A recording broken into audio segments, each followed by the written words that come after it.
Hi again, everybody, and welcome to Bengals Breakdown here on Bengals.com. I'm Dan Hoard. He is Bengals.com editor and Boston cab driver Geoff Hobson. This week, the Patriots are coming to town. It's the Bengals and Patriots at Paul Brown Stadium. Quite possibly the last time you'll ever have the chance to see Tom Brady in person at Paul Brown Stadium. Then again, who knows? He might play 10 more years for all we know. But he's 42 years old. The last time he came to Paul Brown Stadium, the Bengals beat him 13-6. They snapped his streak of 52 straight games with a touchdown pass in that game back in 2013. Mother Nature helped. There was a downpour that day. But they get the Patriots and Brady this week after the Patriots have a 2-game losing streak and after people are referring to them as cheaters, depending on what you make of this Spygate 2.0 scandal. Yeah, it's the Bengals always have the unenviable task of facing Brady after he's been massively dissed. The game in 2014, the famous It's On the Cincinnati game, came after the Patriots had been beat 41-14. Brady was terrible in Kansas City, only had 139 yards and 159 yards, and the Boston not-so-sporting press had buried him next to Ted Williams and Yaz and Bobby Orr. He was done. Next week, Bengals come to town. He's Brady, 292 yards passing, 43-17. See you later.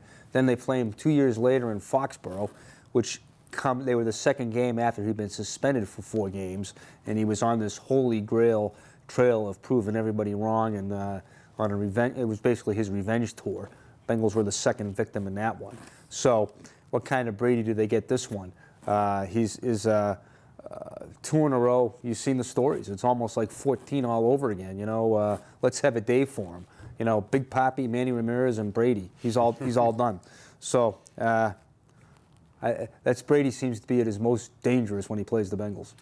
The Patriots are 6-1 against the Bengals with Tom Brady at quarterback. I mentioned the loss back in 2013 at Paul Brown Stadium. In the other 6 games that the Patriots have won, they have scored at least 34 points in all of those games.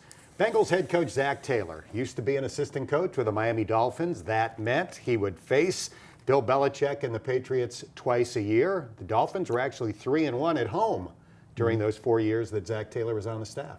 Yeah, he also, both he and Lou Anarumo, his defensive coordinator, the guys calling the plays on Sunday, actually called plays against Brady and Belichick in the finale in 2015 when both were interim coordinators for the Dolphins. They won 20-10. Ryan Tannehill went for 350 yards, and Lou Anarumo calmed down Brady, held him to 10 points. It's talking to Lou today. Talking to Lou this week. He's had, I think he's had Tom in 11 games when he was with the Dolphins, and he was 4-7 against them, and not a bad passer rating against them. I mean, it's 91, but figure Brady's career rating is 97. They held their own against them. And I think Lou's philosophy is pretty simple.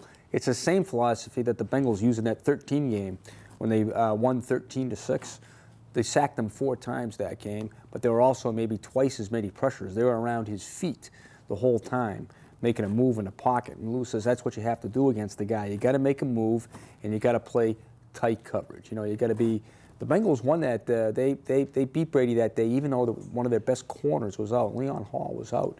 Adam Jones stepped in, played a heck of a game. Great man-to-man corner, and that's what they did. And they're going to have to, play him tight. As, Lou says the key is play him tight and get pressure on him. They've got the blueprint. Let's see if they can execute it. All right, I'm going to go back to week 2 of the season this year. The Patriots played the Miami Dolphins, and a Dolphins reporter, a longtime Dolphins reporter, had a great line going into that game. He said, Bill Belichick is famous for taking away the other team's strength. The Dolphins have no strengths. Yeah. Belichick is screwed. Didn't work out that way. Yeah. Patriots won 43-0, but the Bengals have a strength right now. It's Joe Mixon, coming off a career-high performance last week against the Cleveland Browns. That's the guy that Bill Belichick is going to try to take away first and foremost this week. Especially now. There's no A.J. Green again, and Auden Tate, who was really really coming into his own, having a great year. And he's out, with an MCL sprain. So it's Tyler Boyd and a cast of thousands. So we know what Bill's going to do there. He's going to disappear on his own. And, you know, if he could put 13 guys in a box, he would to stop Mixon. So it's going to be, you know, and Mixon's been, to me, he's been the heart and soul of this team for the last 6-7 weeks. He's really showed true leadership. He went over the edge a little bit against Cleveland when he, you know, when he headbutted Greedy Williams after a run. But you know what? I'll take that. He's got some fire, you know, and he won't back down Sunday. But you know, I mean, you can hear people around here saying they're going to have to give it to him 25, 26, 30 times. He wants it. He's 211 yards away from 1,000. He'll be the first back-to-back Bengals 1,000-yard rusher since Cedric Benson in 2010 and 2011, and he needs 31 more carries to match his total carries last year when he won the AFC title. So I think Joe might have a shot at getting that right away on Sunday. Be very interesting to see against the NFL's #1 defense in points allowed, yards allowed. They are #1 by far in takeover ratio, but hope springs eternal. We'll see if the Bengals can get the job done this Sunday at Paul Brown Stadium. Just don't make Tommy mad anymore. He's already there.